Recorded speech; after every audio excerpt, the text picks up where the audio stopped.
بسم الله الرحمن الرحيم سبح لله ما في السماوات وما في الأرض وهو العزيز الحكيم يا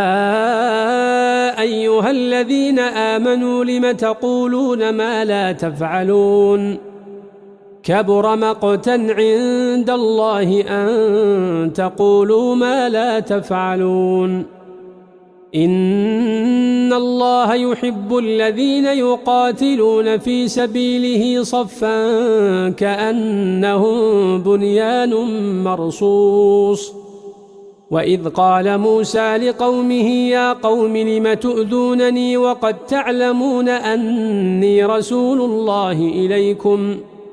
فلما زاغوا أزاغ الله قلوبهم